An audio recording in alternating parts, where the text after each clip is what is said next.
Alors, on va indiquer, hein, comme d'habitude, les arguments nécessaires. Alors, il y en a 4. Premièrement, vous devez dire que g est continu. Alors, j'ai précisé juste au-dessus l'intervalle, donc on ne le répète pas à chaque fois, g est continu. Pourquoi? Parce qu'elle est dérivable. Ensuite, g est strictement décroissante, donc elle est strictement monotone. Et vous donnez ici, alors c'est la version avec les limites, hein, l'image du premier élément ici à gauche, g de 0 c'est égal à 2, et à droite, comme on est en plus infini, on donne la limite. La limite de g en plus infini égale moins l'infini. Et chose importante avec ces deux informations, on veut résoudre g de x égale 0, donc on doit positionner 0 hein, entre 2 et moins l'infini. Donc on dit bien 0 appartient bien à l'intervalle, pardon, on va le mettre dans l'autre sens, hein, c'est mieux, à l'intervalle moins l'infini 2. Ça veut dire que 0 est bien une valeur intermédiaire. Et ici, d'accord, eh bien on va pouvoir conclure. Alors pour ceux qui sont un peu perdus là, au niveau de notre tableau, vous passez de 2 à moins l'infini. Donc il y a bien un moment ici où vous allez passer par 0. Obligatoirement par continuité. Et donc, eh bien, cet endroit ici, il est forcément entre 0 et plus l'infini. Et on va lui donner un nom. On va dire que ce nombre, c'est alpha. L'image de alpha sera 0. Et donc là, c'est le TVI qu'on va rédiger. Donc d'après le TVI, eh bien l'équation g de x égale 0 admet une unique solution alpha sur l'intervalle 0 plus l'infini. A noter que de plus en plus, hein, certains profs acceptent uniquement les tableaux comme ça, sans forcément la justification, juste en faisant la conclusion, parce que il est officiel que les flèches hein, dans les tableaux de variation symbolisent à la fois la continuité et ici la stricte décroissance. Donc, certains considèrent qu'en faisant un tableau ici, en mettant bien la flèche, vous avez de toute façon précisé G continu et G strictement décroissant. Et après, eh bien, vous insistez avec un stylo de couleur différente sur ce 0 ici, et avec des petits pointillés, vous indiquez alpha, et là, on comprend à peu près, enfin en tout cas, vous avez compris le problème. Alors en terminal S quand même, on essaye hein, de forcer les élèves à rédiger le plus possible hein, pour qu'ils comprennent bien quels sont les arguments qui permettent de conclure. Donc je vous conseille hein, de rédiger vraiment jusqu'au bout, même le jour du bac. Ne prenez pas de risques, mais si vous avez vraiment un trou, insistez, un trou de mémoire, insistez vraiment sur ce tableau de variation qui est capital. Et d'ailleurs, quand vous avez fait votre TVI, reproduisez-le une fois de plus pour bien montrer en enlevant tous les éléments inutiles, c'est-à-dire la dérivée. Vous faites juste comme ça 0 plus l'infini. Vous mettez ici g. Vous faites votre flèche qui descend de moins l'infini et vous changez de couleur. Vous mettez un 0 ici et un alpha ici. Et là, vraiment, on comprend tout de suite ce qui se passe. Et ça va nous aider d'ailleurs pour le signe, parce que pour la question 5, on peut la faire tout de suite. Je vais la faire tout de suite. Je la referai après, mais vous voyez le signe. Si vous avez bien compris comment fonctionne un tableau de variation, bien ici, vous avez donc cet endroit un peu intéressant où la fonction g s'annule. Là, cette ligne-là, c'est le signe de g. Et vous voyez, comme on a une fonction décroissante qui s'annule ici, forcément, eh bien, sur la partie gauche, eh bien, vous êtes entre 2 et 0, donc vous êtes sur des valeurs positives. Et dès que vous avez passé ce alpha, vous êtes entre 0 et moins l'infini, et vous êtes sur des valeurs négatives. Donc le signe de g, il est très facile à partir du moment où vous faites ce petit tableau. Donc on en reparlera rapidement à la question 5, je ne pense pas que je referai tout, mais je remettrai ce tableau. Donc maintenant, on est donc sur la question 4b, l'encadrement à la calculatrice. Alors je commence par la TI 83 et après je ferai la Casio. Donc première chose, eh bien on va rentrer la formule de la fonction, enfin l'expression hein, claire, je vais f. Alors là je suis encore dans le mode suite, j'ai fait exprès. Quand vous arrivez comme ça sur un mode suite, eh bien vous allez dans mode ici et vous lui réindiquez que vous voulez un mode fonction. Voilà, c'est fait. Ensuite, alors je vais vous mettre si vous voulez l'historique des touches, comme ça vous verrez sur quoi je tape au fur et à mesure de l'exercice. Voilà, donc maintenant je vais dans f de x et je tape. Donc exponentielle x. Ensuite je vais plus bas, moins x multiplié par exponentielle x, voilà, plus 1. Ensuite, on va régler la table. De 0 ici, on met un pas de 1, et vous allez donc regarder les valeurs. Et on cherche le changement de signe. Alors le changement de signe, vous voyez, on part de 2, 1, et un changement de signe immédiat, donc entre 1 et 2. Donc là, vous repartez à la table, vous indiquez un début en 1. Par contre, eh bien, on va diviser le pas par 10, donc on va aller de 0,1 en 0,1. Voilà, il n'y en a plus qu'à faire table.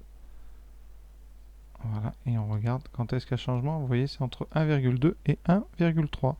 Et comme on vous demande à 10-2, eh bien, il faut aller un peu plus loin. Donc on retourne la définition de la table et on met un pas. Donc pardon, on met 1.2 avec un pas 10 fois plus petit encore. Voilà. Et on va donc maintenant à la table et on regarde le changement a lieu ici entre eh bien 1,27 et 1,28. Donc on va répondre alpha est à peu près égal à 1,27 par exemple. Il faut choisir un des deux, donc on va choisir 1,27. Et pour ça, vous allez indiquer rapidement que g de 1,27 est donc positif, g de 1,28 est négatif, donc alpha appartient à l'intervalle 1,27, 1,28. Et comme on vous demande un encadrement, eh bien vous l'avez. Vous répondez donc alpha est compris entre 1,27 et 1,28. Et vous voyez votre amplitude, qu'est-ce que c'est? Eh bien c'est la différence entre 1,28 et 1,27, c'est bien de 0,01. Donc on a la bonne amplitude. Alors pour ceux qui ont une Casio, ça donne donc ceci. Donc je tape la fonction dans le menu table, voilà, c'est déjà fait. Je valide. Ici, je règle mon de 0 à 50 avec un pas de 1. Voilà, c'est bon. Et je fais le tableau. Et je cherche quand est-ce qu'il y a le changement de signe. Vous voyez, c'est entre ici 1 et 2 qu'on passe de 1 à moins 6. Donc là, on ressort. On change juste donc le début, ça sera en 1. La fin, on va s'arrêter à 2.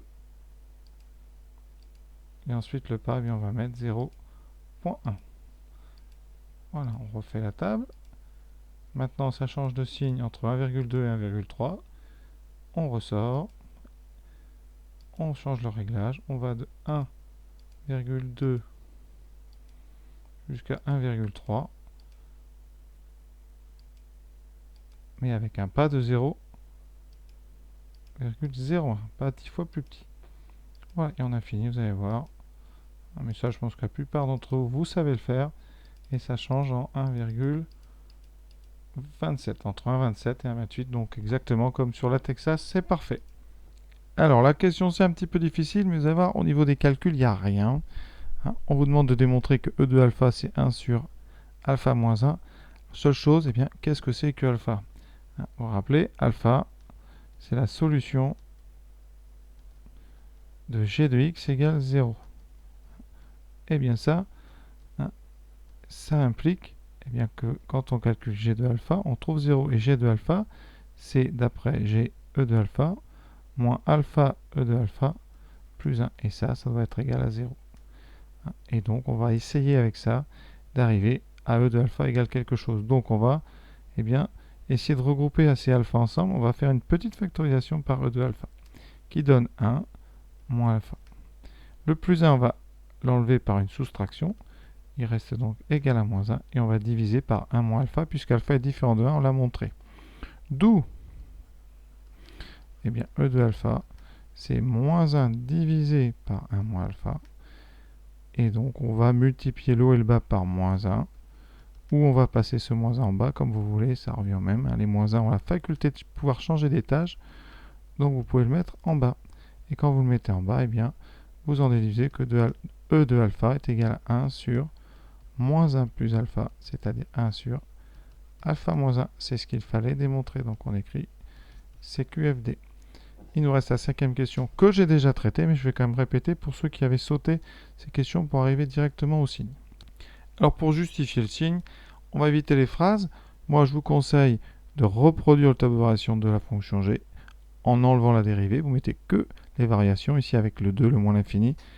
Vous indiquez bien en rouge le 0 et le alpha, 0 étant l'unique solution qu'on a trouvée dans la question 4a. Et ensuite, eh bien, vous déduisez le signe. Alors le signe, première chose en alpha, ça fait 0, ça a été prouvé.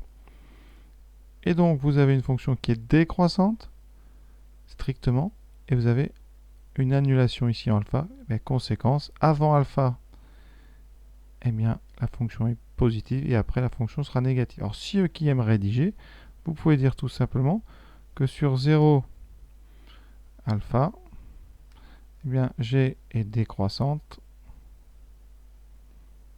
strictement. Et comme g de alpha égale 0, eh bien on a donc, quel que soit x appartenant à 0 alpha mais ouvert, g de x strictement positif. Alors vous voyez, à rédiger c'est plus dur parce que quand vous parlez de l'intervalle 0 alpha fermé, eh bien si vous faites ça, vous n'aurez comme conclusion que g de x supérieur ou égal à 0. Donc il faut penser dans votre conclusion à ouvrir l'intervalle ici en alpha. Donc sincèrement, c'est très lourd à rédiger. Il vaut mieux vraiment un bon tableau qui parle beaucoup mieux, qui est très visuel en plus. Donc vraiment, c'est mon conseil, faites un tableau. Vous pouvez même justifier ça en disant, d'après ce tableau, on trouve le signe. Voilà. Un bon tableau vaut mieux qu'un long discours, surtout un discours qui serait imprécis. Donc voilà pour cette partie très intéressante, à retravailler pour ceux qui ont du mal. Maintenant, je vous invite à passer à la partie 2 qui utilise vraiment tous les résultats de la partie 1. Ça s'appelle un problème avec fonction auxiliaire. Donc tout ce qu'on a utilisé là, vous allez vous en servir dans la partie 2. Donc c'est plutôt après un exercice de compilation de ce qu'on a déjà fait avec un premier calcul, vous verrez, de dérivée.